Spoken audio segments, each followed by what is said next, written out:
Игелок оказывает антигипертензивное, антиангинальное и антиаритмическое действие. Артериальное давление снижается через 15 минут, максимально через 2 часа. Действие сохраняется в течение 6 часов. Стабильное снижение наблюдается после нескольких недель регулярного приема. Препарат уменьшает частоту и тяжесть приступов стенокардии и повышает переносимость физической нагрузки. Показания. Артериальная гипертензия.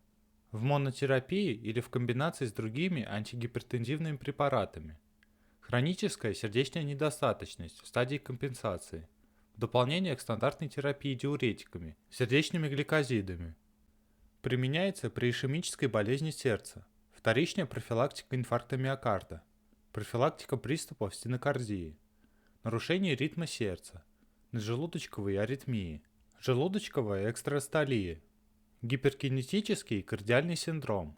Гипертиреоз в составе комплексной терапии. Профилактика приступов мигрени.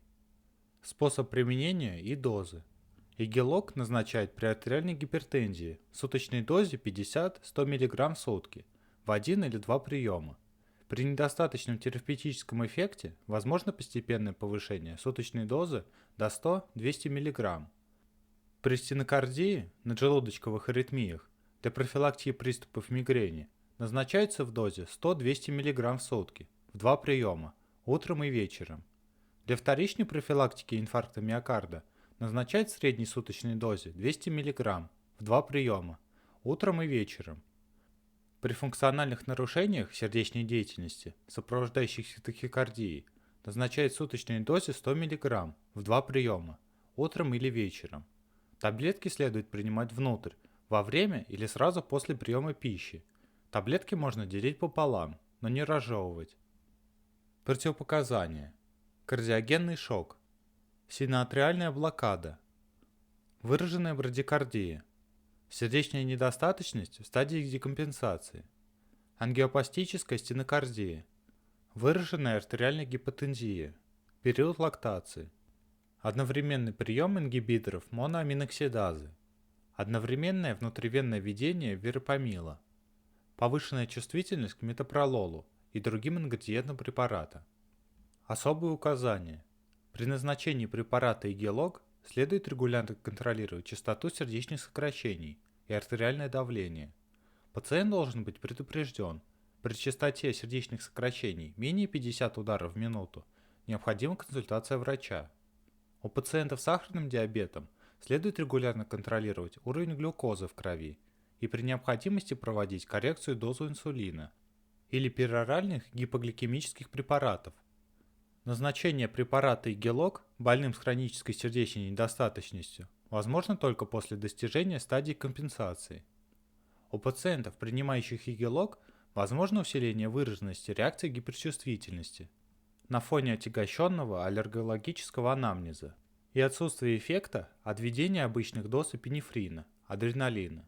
На фоне применения Игелок возможно усугубление симптомов нарушения периферического кровообращения. Препарат следует отменять постепенно, последовательно снижая его дозу в течение 10 дней. При резком прекращении лечения могут возникнуть синдром отмены, усиление приступов стенокардии, повышение артериального давления. В период отмены препарата пациентам со стенокардией необходимо находиться под тщательным медицинским наблюдением.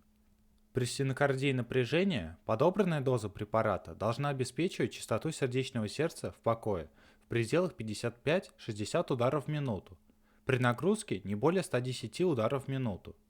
Пациенты, пользующиеся контактными линзами, должны учитывать, что на фоне лечения бета-адреноблокаторами возможно уменьшение продукции слезной жидкости. Побочные действия со стороны центральной нервной системы и периферической нервной системы. Повышенная утомляемость, слабость, головная боль, замедление скорости психических и двигательных реакций. Редко парестезии в конечностях, депрессия, беспокойство, снижение способности к концентрации внимания, сонливость, бессонница, кошмарные сновидения, спутанность сознания или кратковременное нарушение памяти, астенический синдром, мышечная слабость. Со стороны органов чувств, редко, снижение зрения, снижение секреции слезной жидкости, ксерофтальм, конъюнктивит, шум в ушах. Со стороны сердечно-сосудистой системы.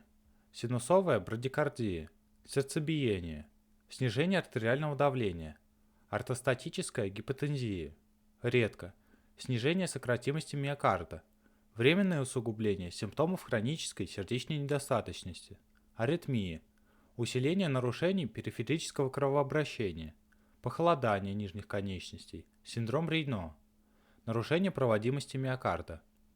Со стороны пищеварительной системы тошнота, рвота, боли в животе, диарея, запор, сухость во рту, изменение вкуса, повышение активности печеночных трансаминаз, редко гипербилирубинемия, дерматологические реакции, крапивница, кожный зуд, сыпь, обострение псориаза, псориазоподобные изменения кожи, гиперемия кожи, экзантема, фотодерматоз, усиление потоотделения, обратимые аллопеции.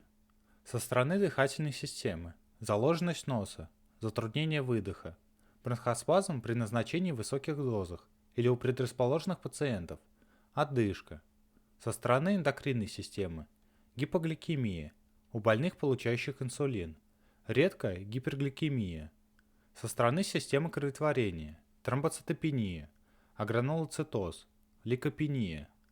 Прочие. Боль в спине или суставах, незначительное увеличение массы тела, снижение либидо или потенции. Лекарственное взаимодействие.